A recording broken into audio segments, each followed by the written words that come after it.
It's about that time. Stoned on Sports. Welcome, everyone, to Stoned on Sports Fantasy Football. My name is Matt. Got co-host Kyle here with me as usual, and welcome to Week 13. It is Tinker time. We are here to help with all of your last-minute lineup decisions, start, sit, waiver wire ads. Maybe you're in a league with a late trade deadline and you've got an offer you're entertaining. We're here to help you with all of it. Kyle, over the past couple days, we've had a couple big games on the Detroit and Michigan sports front. Most recently, yesterday, Michigan victorious in the game. Yes. What a great day. Just, I can't talk about how great it was because it was so great. It's great that I live in this state of Michigan and it's just so amazing. And now they have beaten Michigan or Ohio State again. They have not beaten us in 1,828 days. And this is just a glorious day. Yesterday was amazing. Just amazing. I'm sick. I don't feel very good, very under the weather. But that game yesterday just, whew, endorphins. Made everything feel better. Well, I guess today's episode is your flu game.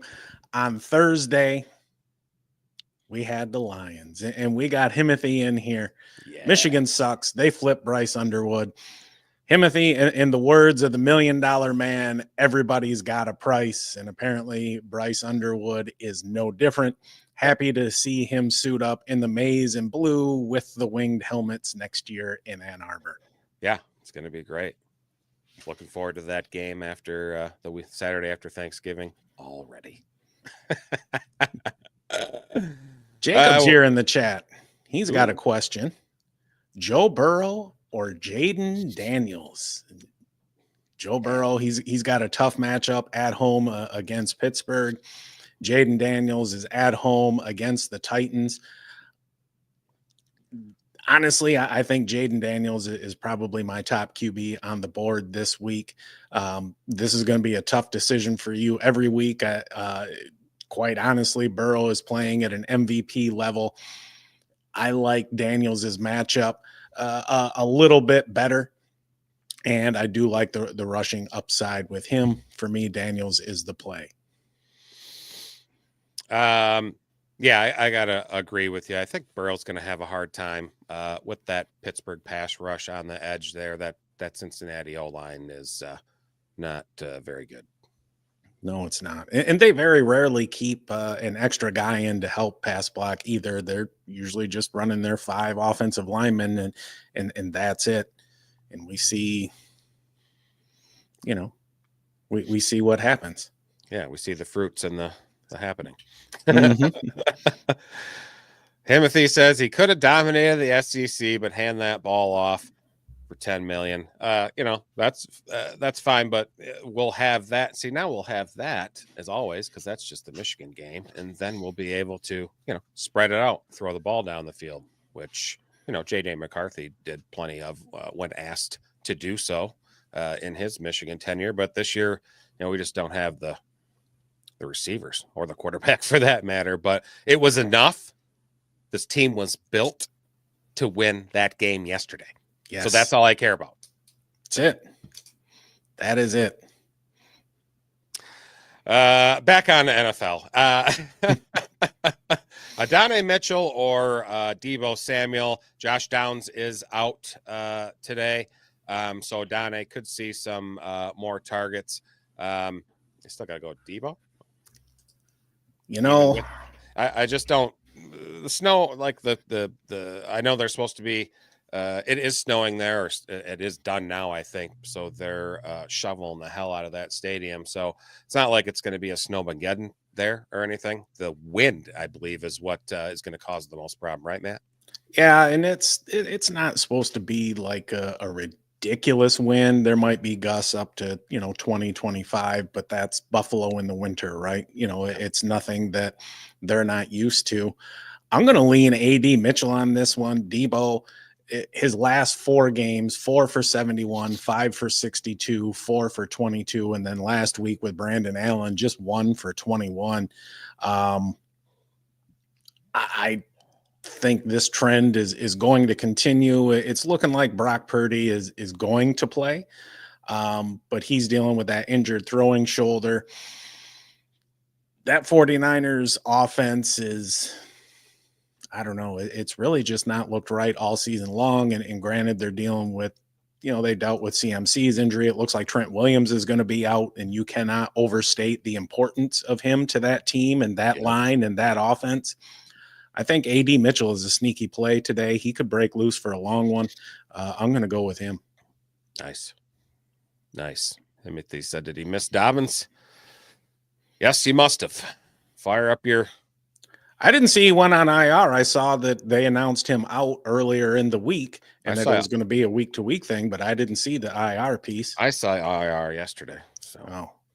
Timothy dropping the breaking news on me. Appreciate you, brother. Yep. And then what the other inactive we talked about, Josh Downs was one, and then Eckler is the other. It looks like he's on IR, going on IR as well for the concussion, I'm guessing. Mm-hmm. Yeah, serious shit.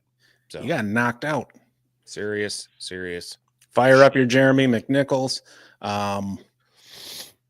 Brian Robinson, he's going to play, but I mean, the guy has been limited at practice seemingly every session for the past month, and he's missed a game in there as well. So, who knows how healthy he is at this point in the season. Nobody is 100%, but McNichols, we talked about on Tuesday of this week, he might be a sneaky ad today. Yeah. And super deep leagues, you could go Chris Rodriguez even, I suppose. Yeah, he got added back this week from the practice squad. Looking at these games today, the first one, and we're following along on DraftKings Sportsbook, checking these out. Texans at the Jaguars. If there is one team you want to run people out there against, it's the Jaguars. Them and the Panthers have really struggled. They allow fantasy points to wide receivers and running backs and quarterbacks and tight ends. I understand this game is in Jacksonville, but it seems strange to me that the Texans are just 3.5-point favorites on the road. Yeah, it seems a little low. But Houston's offense hasn't, looked as great as even a couple weeks in the season or even last year. I could see it. Maybe they think Trevor Lawrence coming back is going to be able to compete. I don't see it, but I think Houston can win this game by a touchdown. Yeah, I think so too. And my bad, I completely glossed over the Thursday and Friday games. We'll start with the Lions game. What a magical ending to that game, resulting in Matt Eberflus being relieved of his employment there with the Chicago Bears for the first time in their 105-year history. I was sitting there and I had that same old Lions feeling in the pit of my stomach as they were kind of moving down the field. And then, all of a sudden Caleb Williams gets sacked and they decide, 33 seconds, that's enough time for one play. And that's all they got. Yeah. And Detroit escapes with the dub. Did you notice who got that sack? I did not. Zadarius Smith. Nice. Very nice. Yep. Yeah, Dubo says that was hard to watch. You guys have been on the receiving end of kind of some shittiness at the end of games with that no call on the face mask to Darnold there a couple of weeks back. That might have been a month ago now. Yeah, well, probably has been. Next on the slate for the Lions, FTP next Thursday. I like how they, they spaced that game out a good week for them. But just the injuries keep piling up, especially on defense. Rodrigo goes out with a torn ACL. They're pretty much running their second team out there on defense at this point. Definitely at the second level, the first and second level, really. Even CD3's hurt. Hopefully he'll be back next week or for week 14, but we'll see. Giants at Dallas. Looks like Dallas finally, won a game at home, which is good for them.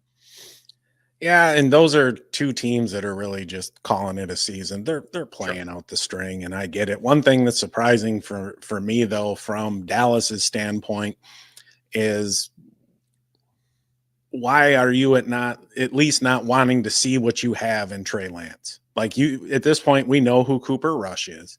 Yeah, Right. good He's point. a guy who, all right, if I've got to count on him for a game or two, like that doesn't have me wanting to drive off a bridge or something like that.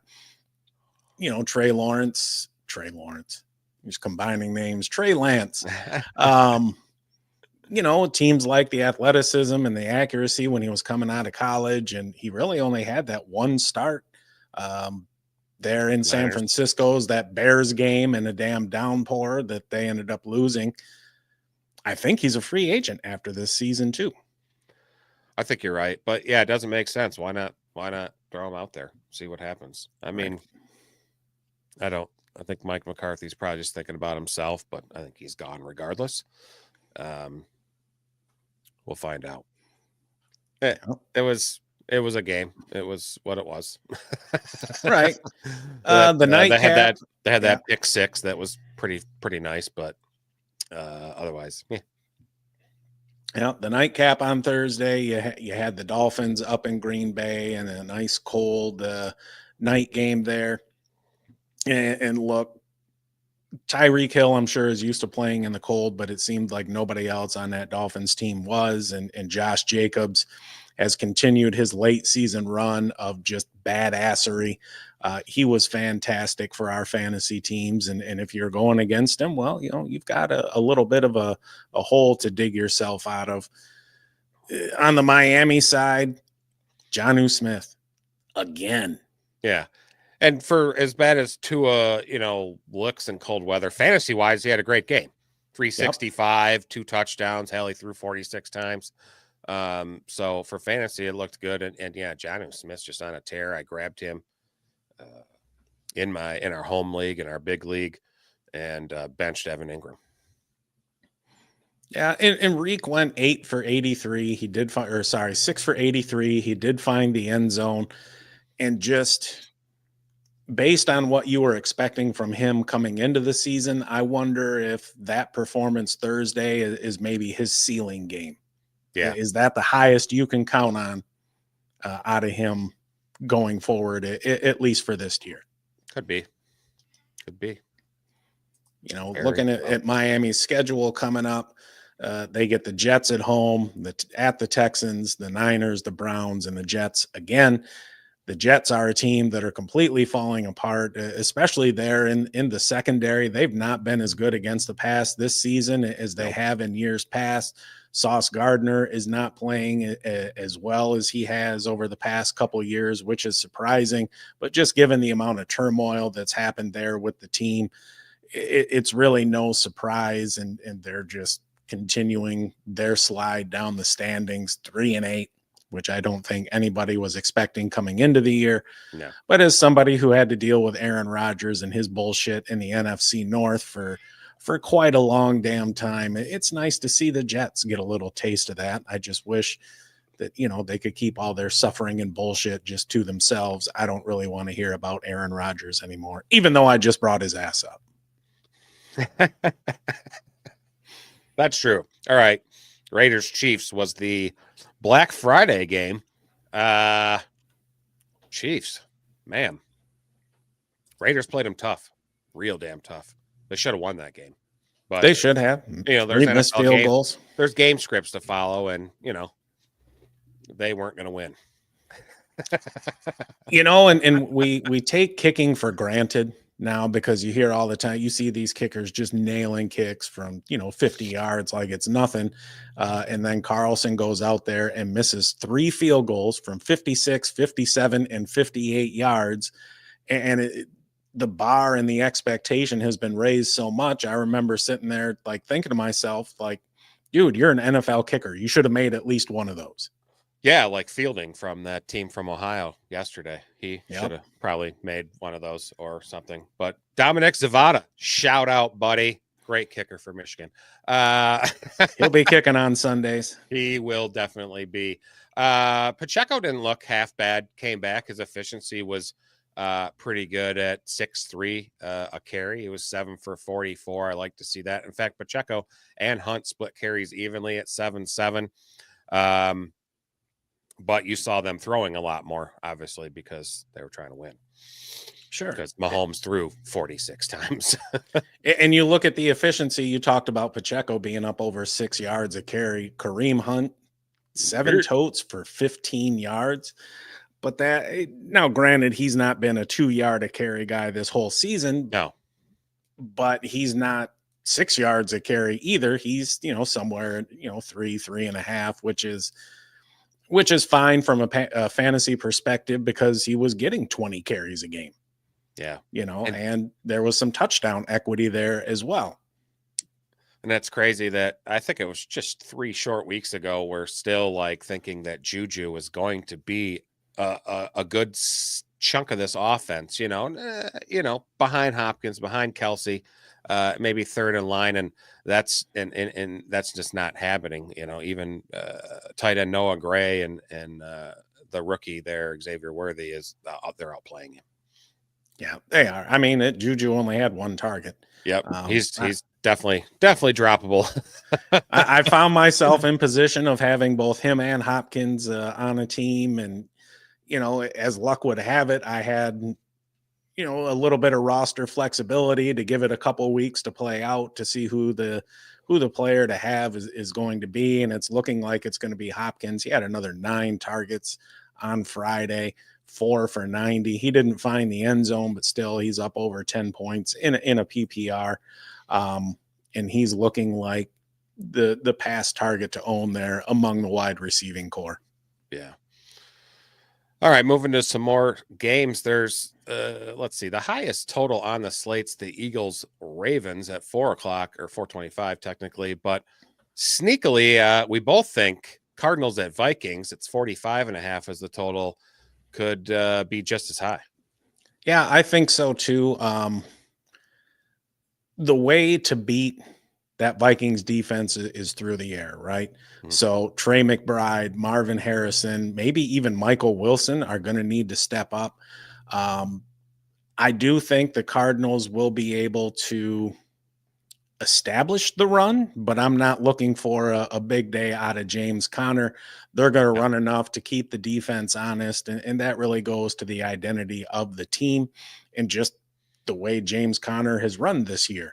I still think he's going to get something around 12 to 15 touches. I know they've been incorporating him a little bit more in the passing game here this season and really later this season.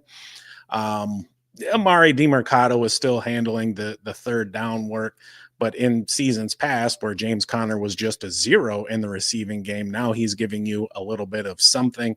Yes. On the Vikings side, we finally saw Jordan Addison have a big game last week, so he's going to be looking to duplicate that performance. Justin Jefferson, he's not scored in almost 2 months now, I think it is.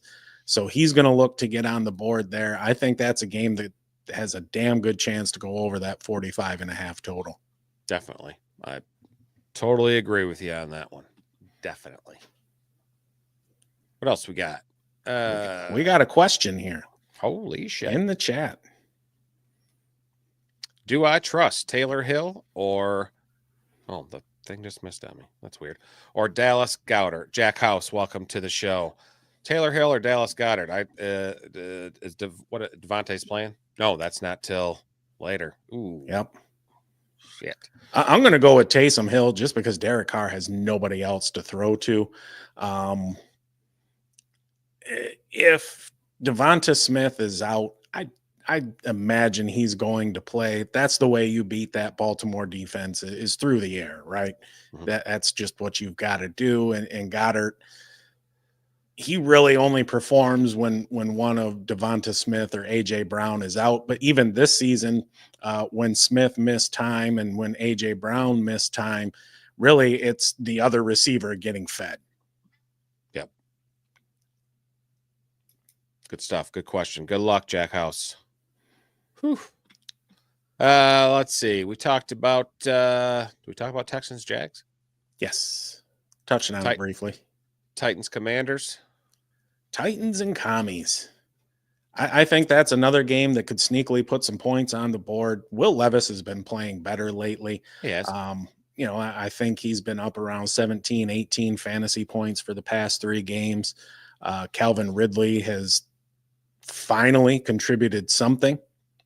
He's had a nice little run over the past couple of weeks as well. We know what the Commanders can do, and they're a team. It almost feels like, all right, now the rest of the league has some tape out on them, and they've been struggling a bit here lately, at least in the win-loss column. They're still scoring points, though. I think they've lost 3 of their last 4 or something like that, but they're still averaging like over 30 points in that stretch. So it's really just a run of bad luck. On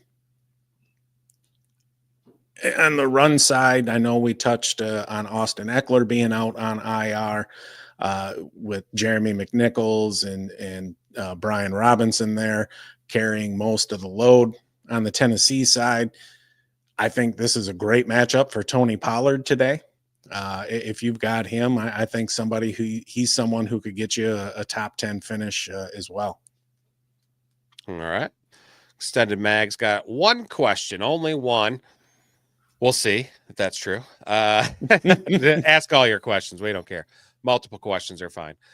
Start Purdy or Herbert. For me, it's Herbert against Atlanta. All season, Atlanta's in bottom 10 in points per game allowed to wide receivers in PPR. And since week 8, they've allowed the most. So it's Herbert for me. I like that. Yeah, I agree wholeheartedly. Atlanta's a really damn good matchup. Purdy, he's supposed to start, but I really don't want to wait to find out and see if he does. There's going to be some cold, there's going to be some wind, and understand this is an injury to his throwing shoulder. So that's something that could flare up with just, any one hit, and he's right back out on the bench. So I think Herbert is the safe play. I also think he's the best play. Yeah, and I'll correct myself. Number 2, they've allowed the second most points to quarterbacks since week 8, not the first, not the most, I should say. The first mostest.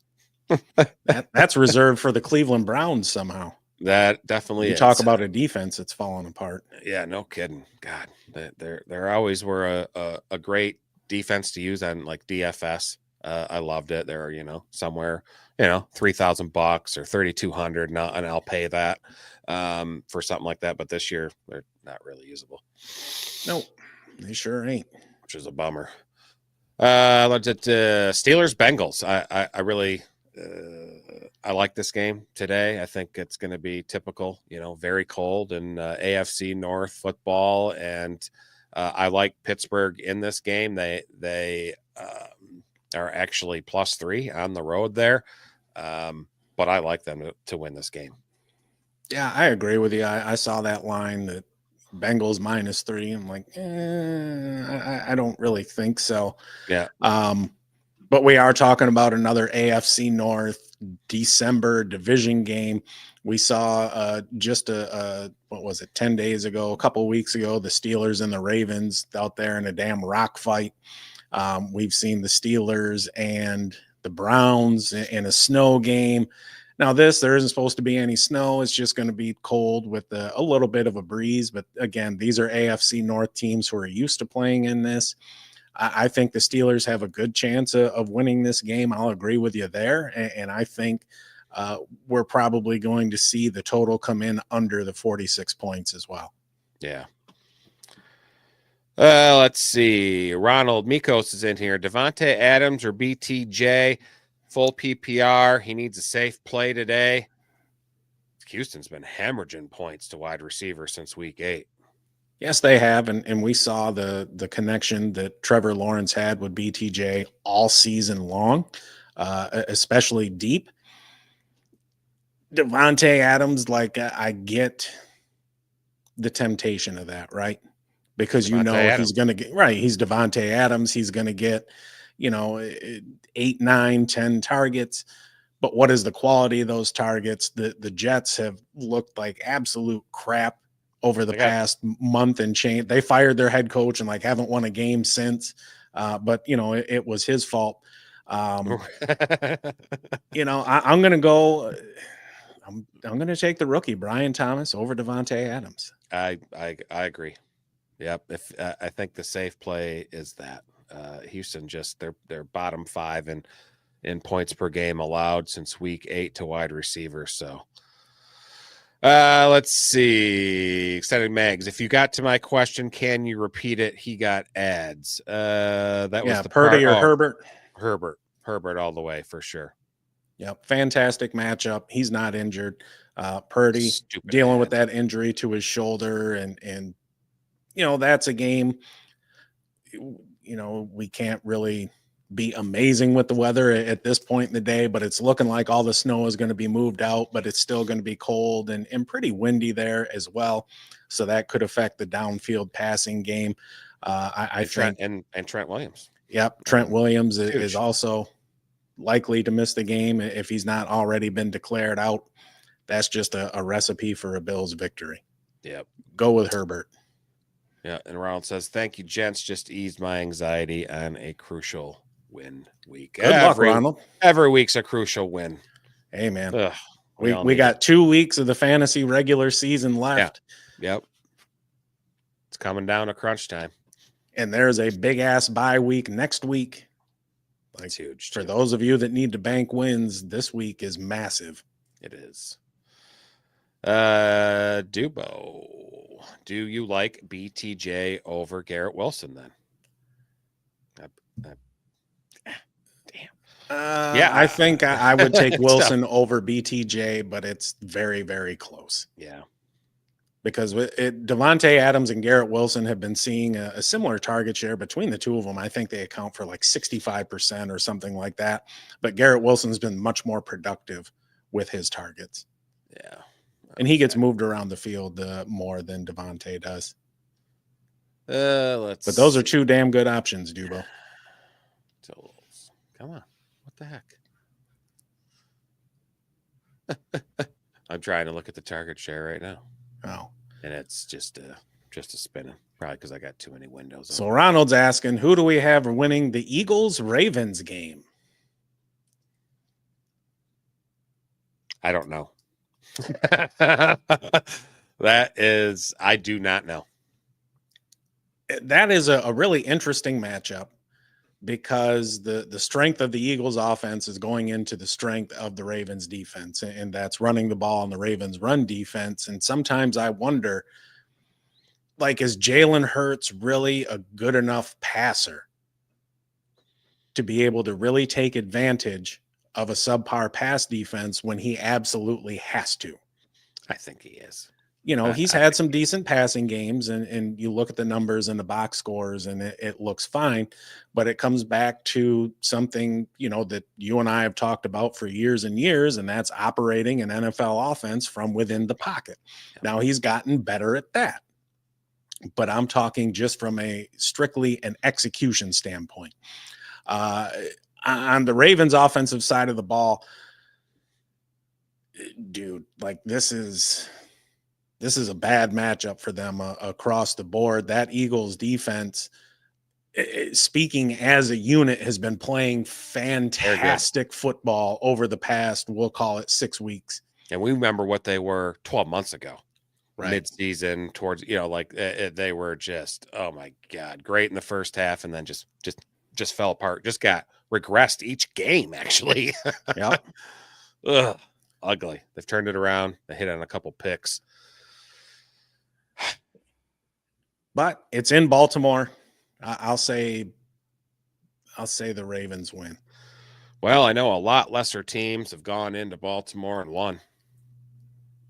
Way inferior teams compared to what the Eagles are right now over the years, over the last couple seasons, but it's tough.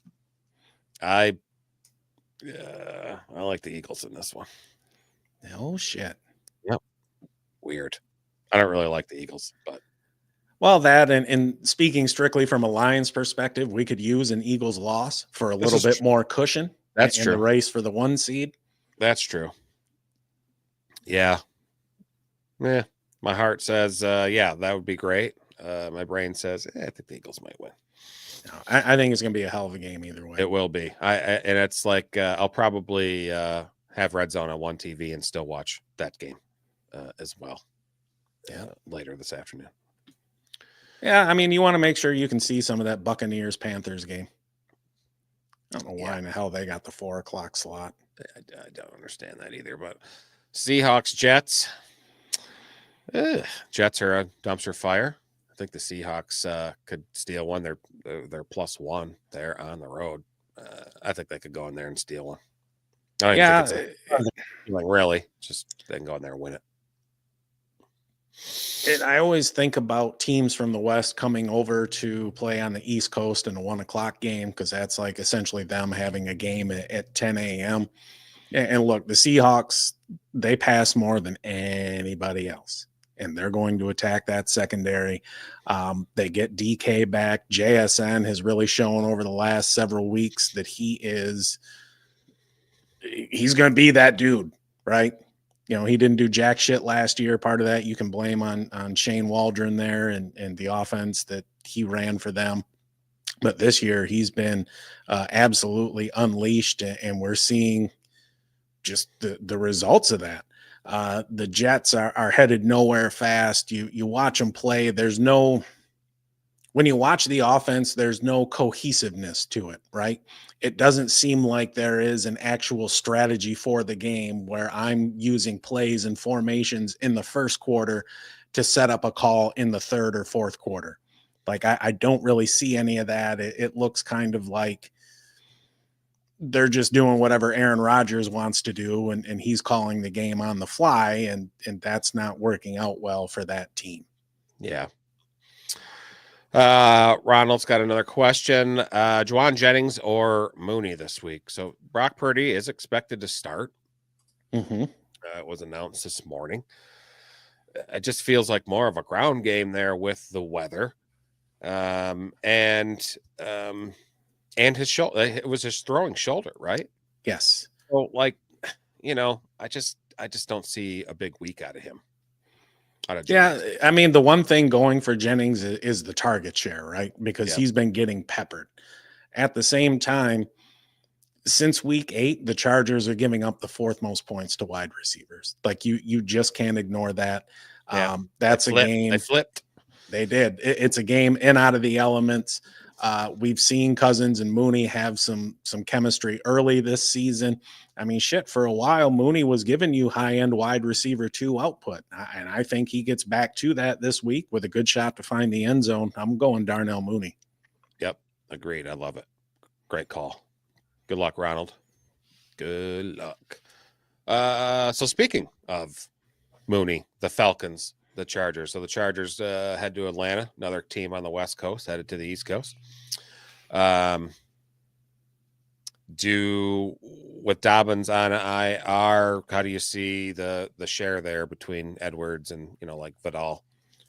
And don't forget about Hassan Haskins too. Yeah, he's seeing some work. He can touch down on some short yardage work for sure. He might, and he's almost like a duplicate of Gus Edwards. I think Gus is going to get the most work, or he's at least going to get the first shot at it. We've not seen the efficiency from him that we saw from him in years past when he was in Baltimore for quite a while. He was averaging 5 yards a carry for his career. But we also know Jim Harbaugh wants to run the rock, right? Well, let's not forget Hassan Haskins is a Michigan guy. In terms of pass down work, that's going to go to Kamani Vidal. I can envision a game script where Kamani Vidal gets 6-7 targets today. But if I'm going to play one of those running backs, it's going to be Gus Edwards. I'm hoping for 40 yards rushing out of him and him falling into the end zone.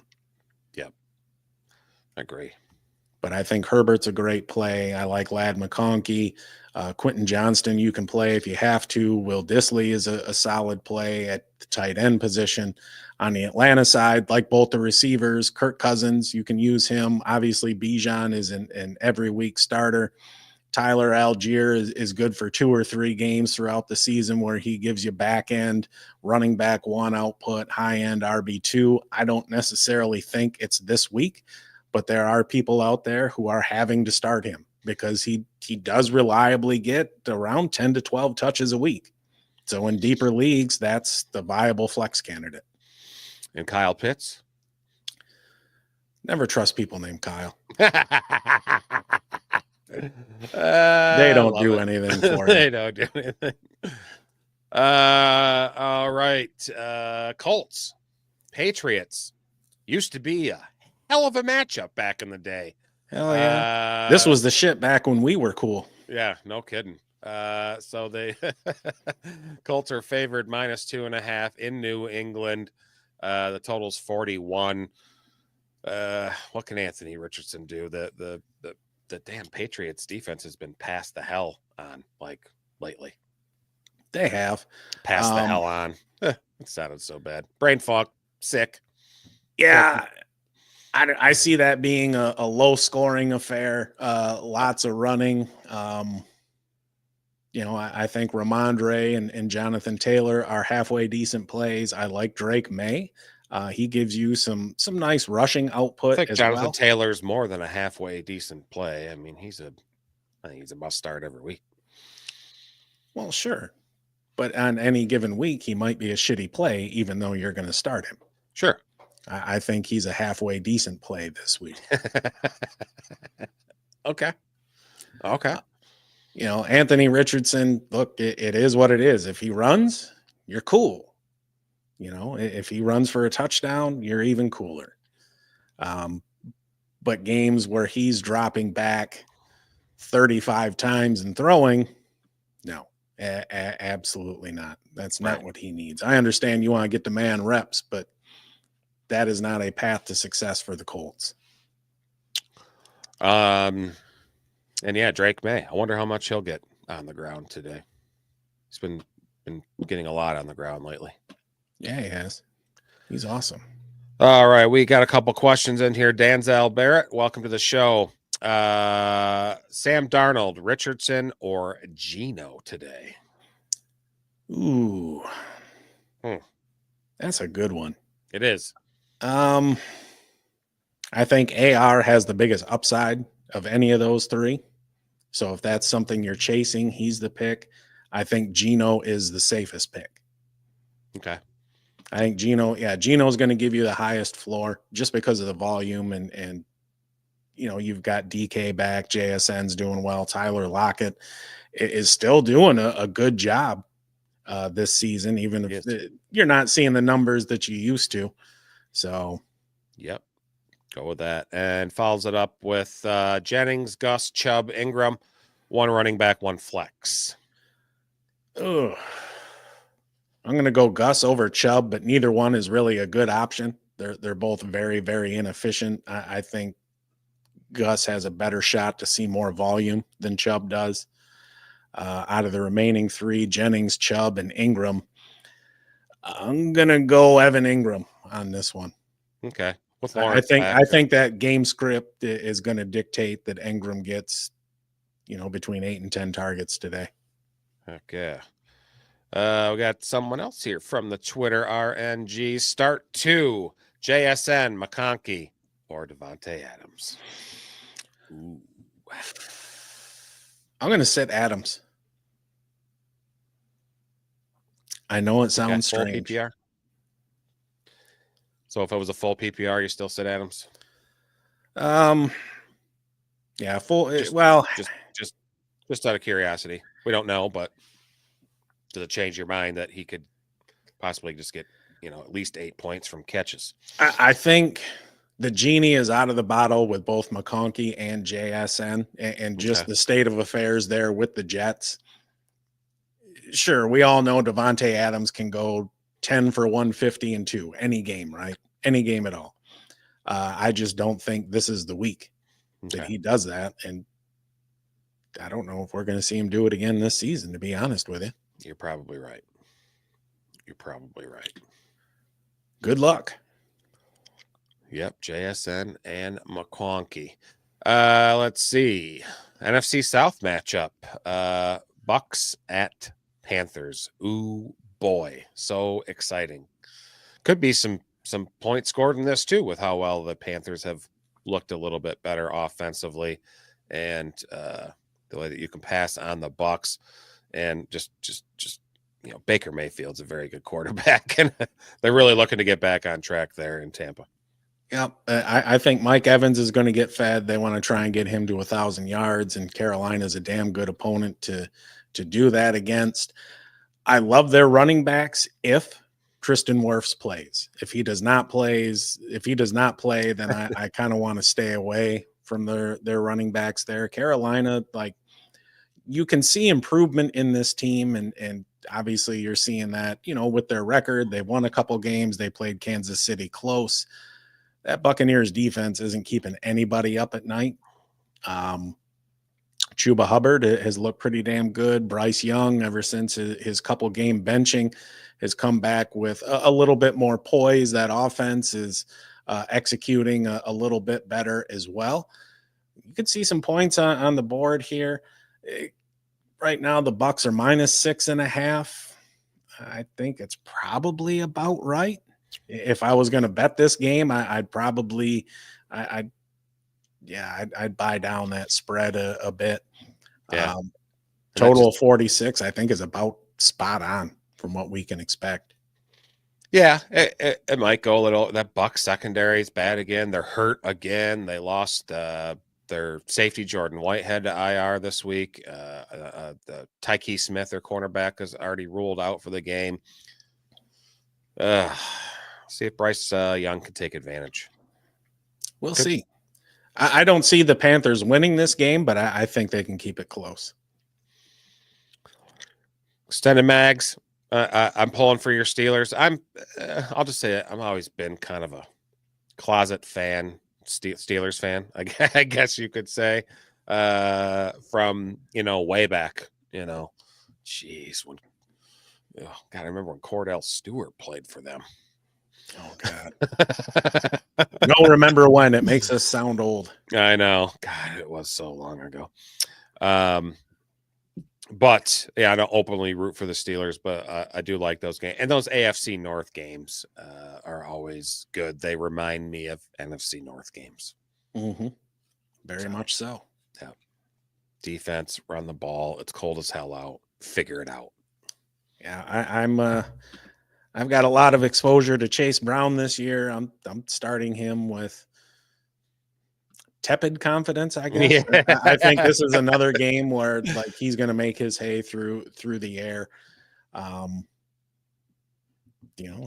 it. It's going to be a good game. I think the Steelers end up taking this one. I think it's going to be a close game. I think the Bengals -3 is a little bit misguided. If I'm betting this one, yeah, I'll take the Steelers and the points. I'm hoping for a nice deep shot from Russell Wilson today. I could use George Pickens. I'll take it. To Pickens would be fine. That would be great. But I think he'll get a good shot in there, a 50-plus yard shot in today against the Bengals. Nice. And Cordell Stewart, the 1996. Oh my God, we are old as hell. What the hell was his nickname? I don't remember. Oh my God, I can't remember it either. I guess I have a computer in front of me. Suppose I could Google it. Do not remember. Slash. There we go. There Dubo you come in go. with the save. Nice. Yep. Yeah. Yep. Hey, he was good. And he was good. Except in my head, I'm like the jack of all trades. Except for that game. Except for that Colorado, Michigan. Yeah, that sucked. Except for that game. That one sucked. Moving along, the Rams are in New Orleans today, taking on the Saints, a team bereft of pass catchers outside of Taysom Hill and I don't know. MVS. Maybe. Yeah, MVS. That's about it. Got Taysom Hill. Start him with confidence. Yep. There ain't really anybody else there. Obviously, Alvin Kamara. I think he's going to have a big game today against the Rams. Their defense is not scaring anybody. I like them a little bit better than Tampa, but I don't think they're really outstanding. Puka, Cooper Cup. Love them. Fire them Yes. up. The Saints just can't. They're just hemorrhaging points to wide receivers. Kyron Williams, we know is going to get the work. He's been so inefficient this year. He's averaging under 4 yards a carry, which is surprising. But as long as he continues to get that volume, you're going to run his ass out there. He had a touchdown streak earlier in the season, though. I believe it got snapped. I think this could be a points bonanza. We're seeing that reflected in the total, currently sitting at 49 with the Rams, a 3-point road favorite. I think the Saints are pretty much toast this season. And I swear I'm just waiting for the day where they get their salary cap reckoning. I swear they are better than any other team in the league at just kicking the proverbial can down the road. Yeah, eventually. Yeah, it feels like they're just going to have to take that hit and blow it up. You would think. They're an NFL millionaire owner, and I'm not. That's true. Yeah. Eagles, Ravens, we talked about. 49ers, Bills. Sunday night football. A lot of that is going to depend on the weather, right? I mean, the field itself should be cleaned. Yeah, it's going to be windy. These are both still teams that can score some points, and both have some suspect defenses in a way. The Bills have improved as the season has gone along. It seems like the Niners are trending in the opposite direction. Do you think their window is closing? The Bills? No, the 49ers. Oh, yeah. They definitely don't look as dominant as the last couple seasons. Yeah, on either side of the ball. And they have who's their linebacker they got coming back? Greenlaw? Yeah. Maybe he can help change some things there on the defensive side of the ball. That I think they really miss him. He was, You see Fred Warner is playing on a broken ankle? Yeah, he's got a bone fracture. One of the bones in his ankle is broken, fractured, and yeah, he's been getting shot up every game to play. That's insane. Yeah, I guess. Because, man, don't you want to have some quality of life later on after you're playing and, hopefully you walk fine? I don't get it. But I understand I want to play. I want to support my teammates. But I don't get it. Well, I mean, he's been around for a while too. He doesn't have many years left. No. And I would imagine it's hey, am I going to do any further damage to this? No, it's just going to hurt like a bitch for the next. Maybe. How long are you going to be alive? 40 years? Right. It's going to hurt for that long. Yeah. Heck yeah. I have a hard time seeing the Niners going into Buffalo and winning. Touchdown spread right now, Niners are plus 6.5. I think that's pretty close to about right. I honestly could see the Bills winning by 10 too. That's a game that has a wide range of outcomes for me. It does. And Josh Allen plays well in this thing. And he's probably on cloud 9 because he just got engaged over the holiday weekend to some singer. His girlfriend? Yeah, singer, famous singer. Can't remember her name. Haley Steinfeld. That's who it is. All right. Me either, really, but I remember it now. All right, we're going to get out of here. Seems like the questions have slowed down. Good luck on all your matchups. We'll be back on Tuesday to give you some waivers for Week 14. Otherwise, everyone have a great day. Good luck.